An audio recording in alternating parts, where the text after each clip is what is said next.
Hello. Yes, hello. No, so I was just checking whether Yeah, it's okay. working or not because I.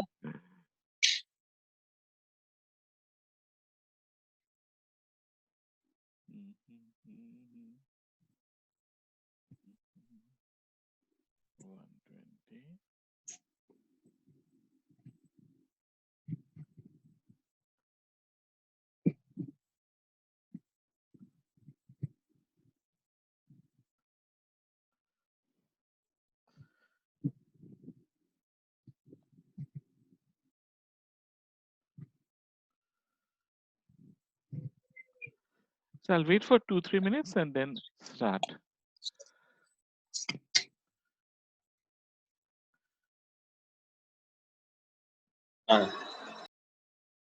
হ্যাঁ বলো সোম, কি খবর তোমার? না, মায়ের সঙ্গে কথা বলছিলাম এখানে। ঠিক আছে। আচ্ছা, তো তোমাদের কি খবর?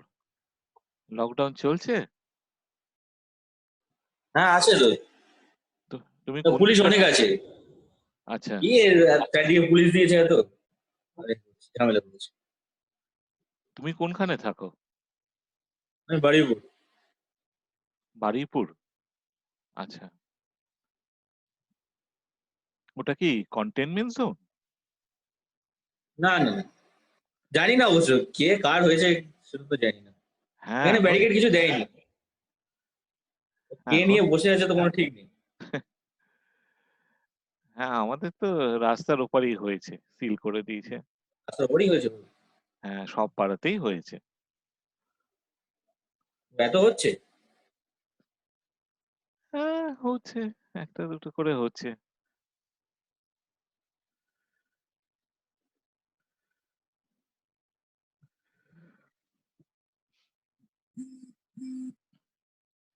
হ্যাঁ বলছি, এটা প্যারাডোর এরকম একটা দিলে খুব ভালো হয়, মানে কি প্যারাডোর আর স্লাইড। Pareto slide? মানে ওই একদম প্রথমে যেটা করিয়েছিলাম? হ্যাঁ আচ্ছা, ঠিক আছে, আমি কোর্সটা করিনি, তারপর আমি দেখছি। ঠিক আছে।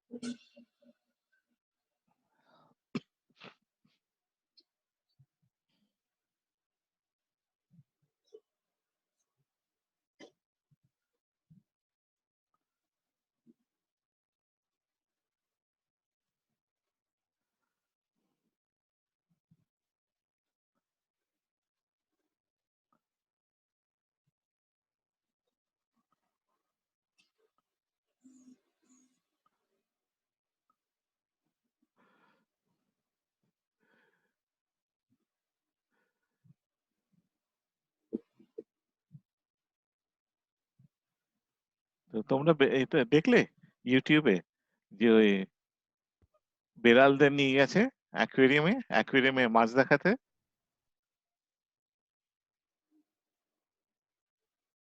দেখিনি।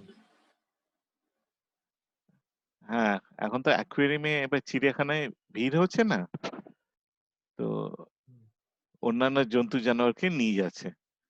প্রথমে পেঙ্গুইনকে নিয়ে গেছিল, তারপরে তারপর কুকুরদের নিয়ে গেল, তারপর বেড়ালদের নিয়ে গেল। ওরা যদি করোনা ছড়ায় তখন? করোনা তো হয়েছে তোমার ওই নিউ ইয়র্কে, বাঘটা। নিউ ইয়র্কের একটাই হয়েছে তো, হ্যাঁ, এখানে না, হচ্ছে না। আর দুটো বেড়ালের হয়েছে।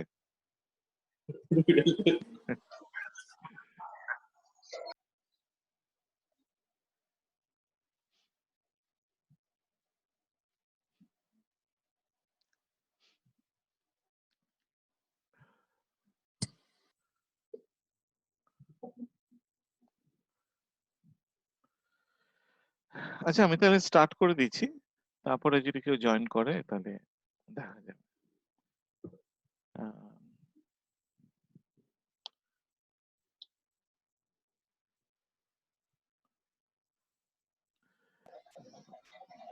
Sir, yes. আপনাদের ওখানে বাজারের কি অবস্থা? আমাদের তো ওই সামনে ঠেলা গাড়ি নিয়ে বসছে, তারপরে দুদিন হলো ওই মিয়াও মোড়ে একটা স্টল দিয়েছে, সেদিক থেকে প্রবলেম নেই। স্যার সেন্ট্রাল গভর্নমেন্ট বলেছে যে এরকম ভাবে সব দোকান খুলতে পারবে উইথ 50% এমপ্লয়িজ। আচ্ছা, NR এটা কি? এটা কে? Sir AYNR? ঈশিতা। আচ্ছা,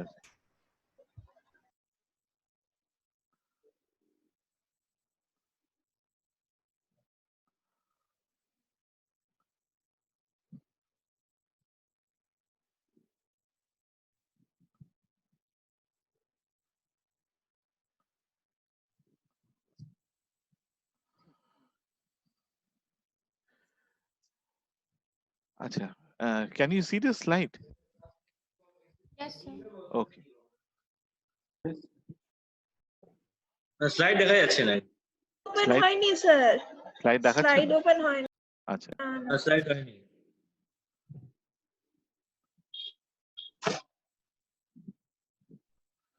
এইবার হ্যাঁ দেখা যাচ্ছে। হ্যাঁ sir.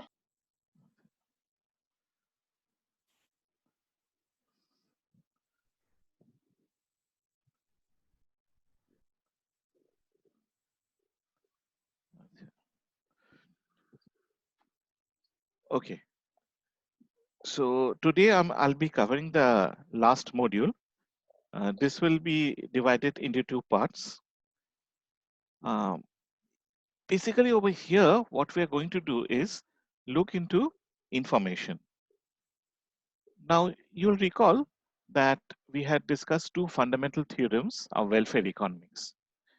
Now these two assumptions are based on that of perfect information.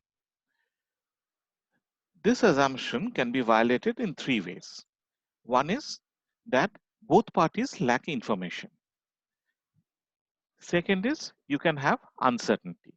In fact, uncertainty is one way in which the first problem is manifested.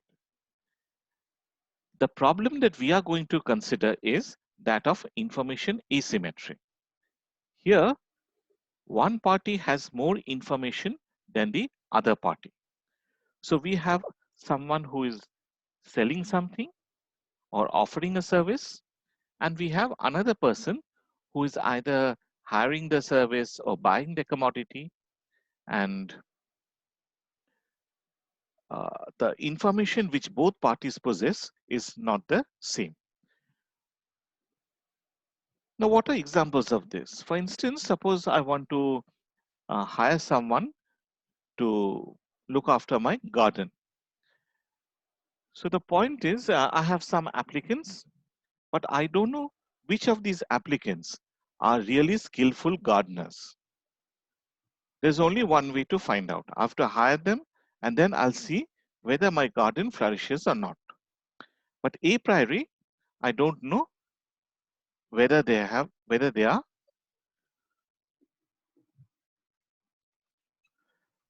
whether he's a good gardener or not.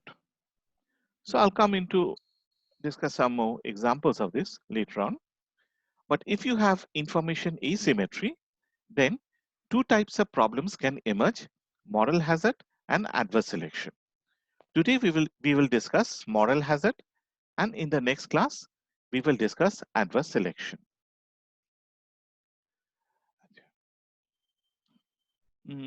Now, what is the distinction between moral hazard and adverse selection? We will discuss this in greater details later on.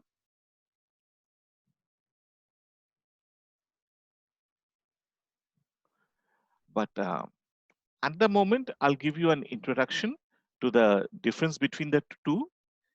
If you cannot understand, don't worry, because I'll be starting from this slide and I'm going to discuss this in greater details in the next class. See, when we are talking about transactions, then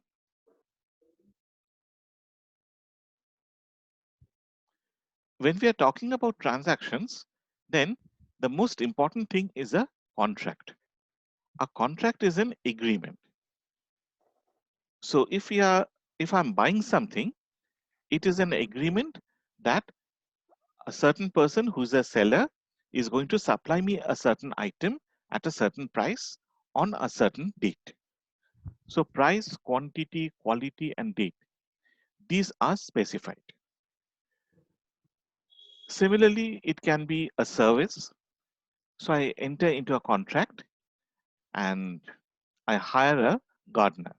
So the gardener will come, let us say every 2 days, and he's going to look after my garden for every 2 hours. So these are contracts. Now in return for selling the commodity or offering the service, the seller or the service provider gets a payment. So I will pay them.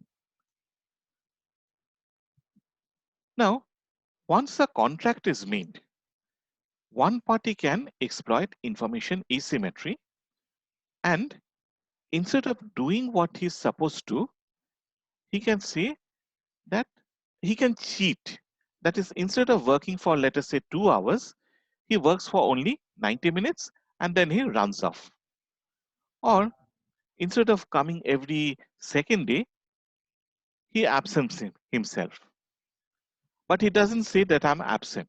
He says that, look, I came, but you were not there. So you should pay me. Then in case of a commodity, one can say that you were supposed to supply me with commodities of a certain quality, but you say that you're not, when you provide me, it's a different type of commodity. So basically you're entering into the contract, but after you have entered into the contract, you try to cheat me. This is called moral hazard. So moral hazard occurs after the contract is made. Adverse selection, on the other hand, occurs before the agreement is made.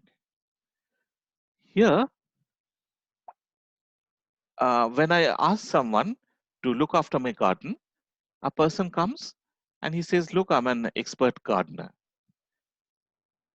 Because I don't know whether he's telling the truth or not,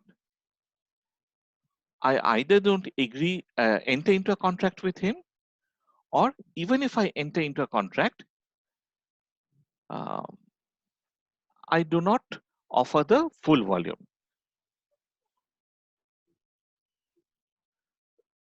So what do I mean by this?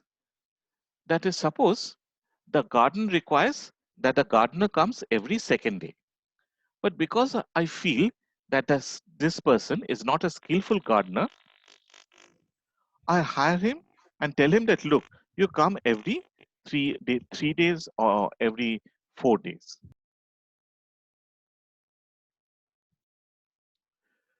Okay. So I'll repeat this slide because some of you have joined late.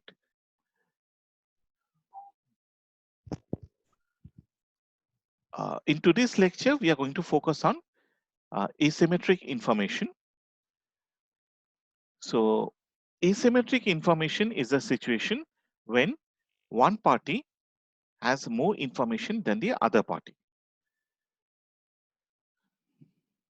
So if you have information asymmetry, you can have two types of problems. One is called moral hazard, which we are going to discuss now, and the other is adverse selection. Okay. Now, when we are transacting, see, any economic system is based on a set of transactions. We transact in order to supply goods, in order to supply services. And in order to ensure that a transaction occurs as planned, we enter into a contract or an agreement. Now, if we feel, if one party doesn't have complete information while the other has, then it might be risky to enter into a contract. So suppose I have a garden and I need someone to look after my garden. So I ask for gardeners and some persons come to me. Now the problem is I don't know who they are.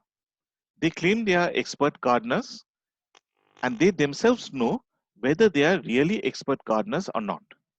So they have complete information. But I don't know whether they are really skillful gardeners or not. So as a result of this, I feel that if I hire them, they will not look after my garden properly and my garden will be destroyed. So in that case, what I do is I don't hire them. So in other words, the agreement is not made. I should have made the agreement, but I don't make the agreement. This is the problem of adverse selection. And the second problem is moral hazard, which we are going to discuss. After the agreement has been made, moral hazard occurs. See, in an agreement, suppose we specify the gardener will come every every Monday, Wednesday, Friday, and he will work for 4 to 6. And he'll get, for every hour, he'll get 100 rupees. Now, on Monday, I'm late. Still in college. So he sees this and he just goes off at 5 o'clock. And when I return, I ask him, he says, look, I didn't come at 4, I came at 3 o'clock. So I worked from 3 to 5.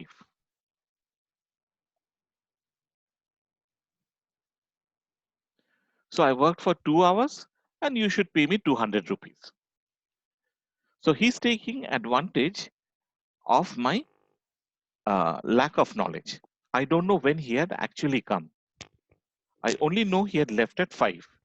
I don't know whether he had come at 4 o'clock or whether he had come at 3 o'clock. So as a result of this, he's able to cheat me. He should have got only 100 rupees because he worked for 1 hour, but he's claiming 200 rupees. So this type of behavior, which is post-contract, is called moral hazard.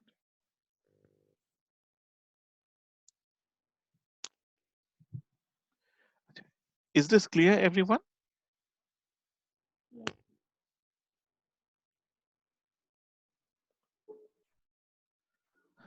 Okay.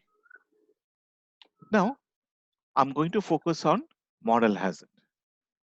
Moral hazard is the action of one party where he maximizes his own utility in such a manner that another person gets affected, adversely affected. Right? So this occurs in situations where the party who is maximizing his own utility and cheating the other person, he does not have to bear the consequences of his action.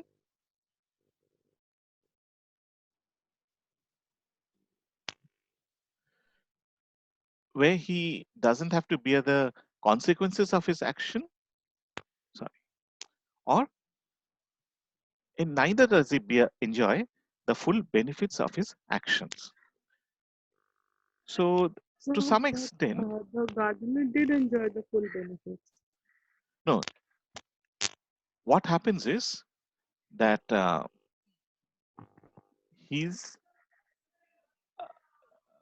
because he did not keep to the contract, he should have been penalized. He should have got 200 minus 100, right? Yeah, but the point is that he is not being penalized. So this is the first case.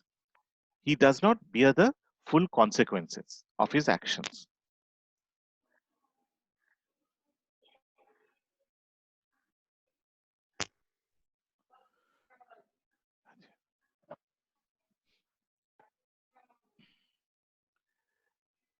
So basically, this is a case. Actually, when I deal with some examples, it will become clearer. I'll come back to this slide then.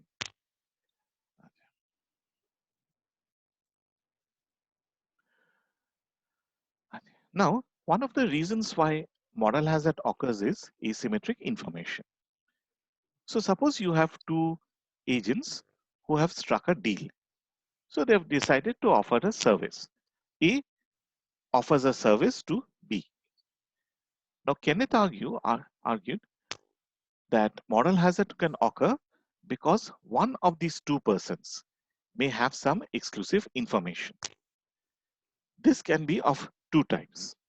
One is called hidden action.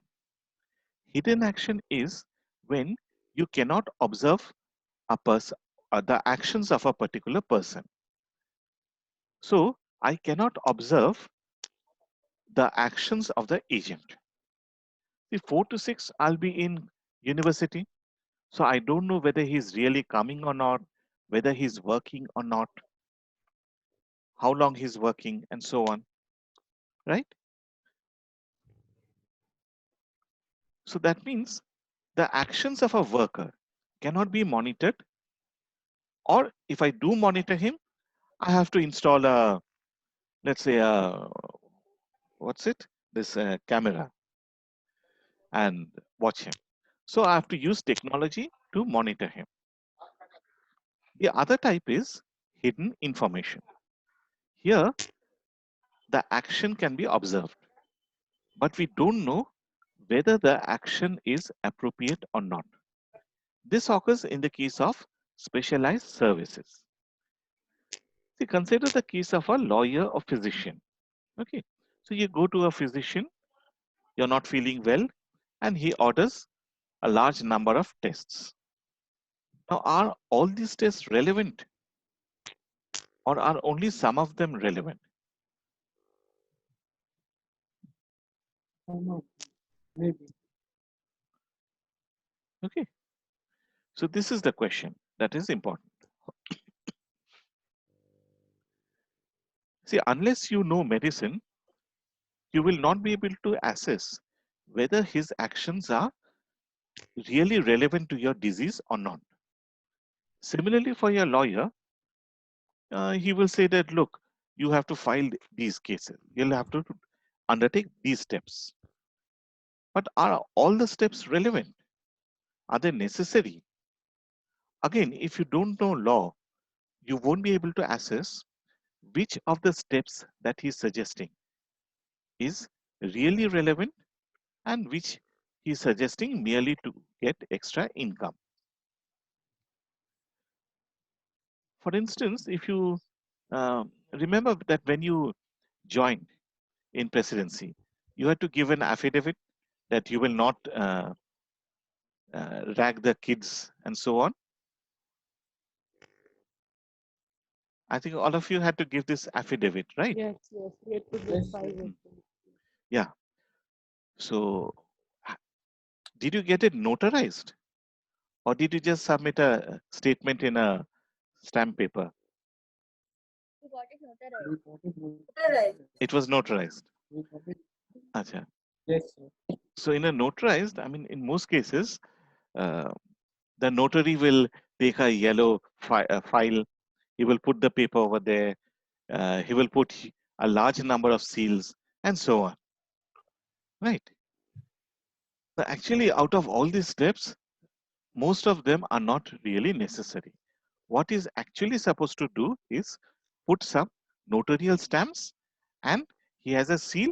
He will just put one seal in which his name is written, his name and registration number. But very often we find that, I mean, if he just does these two things, people will feel that he's not working hard. So he takes 50 rupees from you and he will put a large number of seals. He will put this red paper on the top. You know, there's something like a star. He will paste it on top and so on. And you will feel that he's doing a lot of work, and you'll be happy to pay him 50 rupees. So here you have a case of hidden information. He's working in front of you, so you can observe his actions, but you don't know whether the action is really necessary or not. So in such cases, if you ask someone to provide a service, he has a choice. He can either provide the service efficiently, or he provides the service, but he doesn't work efficiently. He either does the work very quickly. He does, if he is, suppose you hire a painter, he uses cheap paint, he paints it quickly, and so on. Now, if he provides the service efficiently, then his disutility from work will be high because he has to supply a large amount of labor. On the other hand, if he doesn't work efficiently, if he shirks, then he is able to reduce disutility from work. So he is performing a certain action with less labor. That is why his disutility is less. Now, if you can detect shirking, you have complete information. There's no problem. So if he doesn't shirk, you pay him the entire money. If he doesn't work efficiently, then you sanction or punish him by saying that, look, you didn't do the work properly, so I'm not going to pay you the entire amount. So in this situation, that person will not shirk. He will do the work efficiently. What actually occurs if you have hidden action or hidden information is you will not be able to detect whether he's shirking or not. So if he shirks, he can reduce disutility from work, but he gets full payment. He is not penalized. On the other hand, if he does the work efficiently, even then he gets the full payment, but his disutility is lower. So which situation is better for him? Obviously the first one, when he shirks. So if you have hidden action or hidden information, then there will be an incentive to shirk. This creates a principal agent problem. What is a principal agent problem? The principal is the person who is asking you to do something for him. And the agent is the person who agrees to do the work for him. The agent, if the agent can be observed and his actions can be assessed, there's no problem. But if you have information asymmetry, then the agent will always have an incentive to shirk. In that case, the principal will always get cheated. Okay. So this is the principal agent problem. And what we are going to do is we're going to look into some examples of principal agent problems. Now, Principal agent problem. Acha, when you think of this as a numerical problem,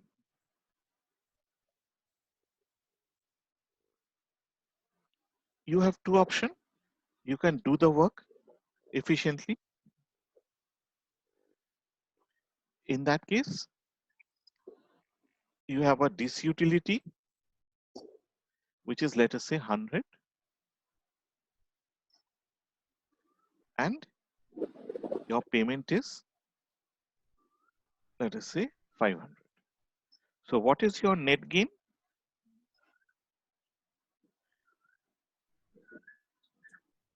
$500 minus 100, 400, right? Achha. Suppose he shirks, he doesn't do the work efficiently. Then his disutility will be lower. Suppose it is 50. How much does he get? See, I cannot detect whether you're shirking or not. So I will still pay you 500. What is your net gain? Sir, in this case, how do you have a disutility? It will be a utility, right? No, for the No. agent के लिए See, he's the agent. I'm talking about the agent. So the agent is doing the work. The principal has just asked him to do the work, right? So this utility of the agent occurs because he has to do the work. Okay, so he has to supply some work, and because of this, he gets this utility. This will be always minus. Now, if you are shirking, that means you are not working as hard as you should have. You're supplying less labor, or suppose you're painting a wall. You just paint it quickly. You don't sweep the floor properly. So in that case, your utility will be lower. Is this clear? Yes, okay. Okay. So now we have a situation when you have the net gain to shirking and the net gain to working efficiently. Which is higher?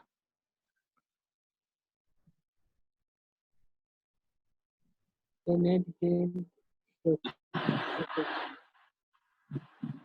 The second one. Second one. Second one. So gain to shirking is greater than gain to working efficiently. Okay. So that means he's always going to shirk.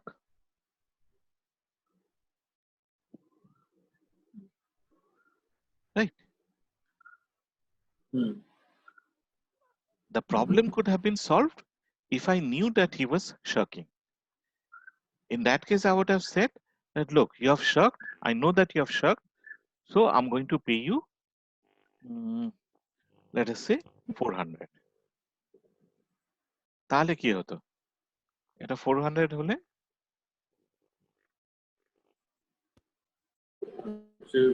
350. So in that case, he would have done the work properly.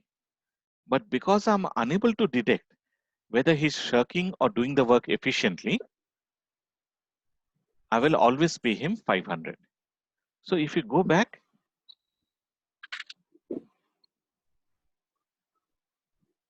the agent does not bear the full consequences of his action. So he has not worked properly. That is his action. But he is not penalized for this. Okay. So he's maximizing his net utility. This adversely affects the principal, but he does not bear the full consequences of his action. He is not penalized for shirking. Clear? Now, if you come to the principal, he doesn't have any choice. So it entirely depends on, he always has to pay 500, and his utility will depend upon what the principal does.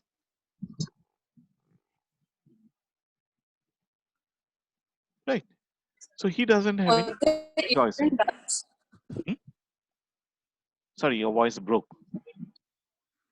Principal's utility will depend on what agent does, right? Yeah, sorry. What the agent does.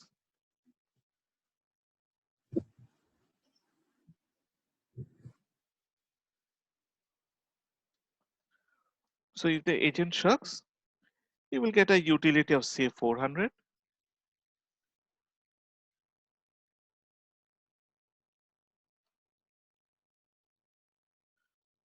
If the agent works, he gets a high utility.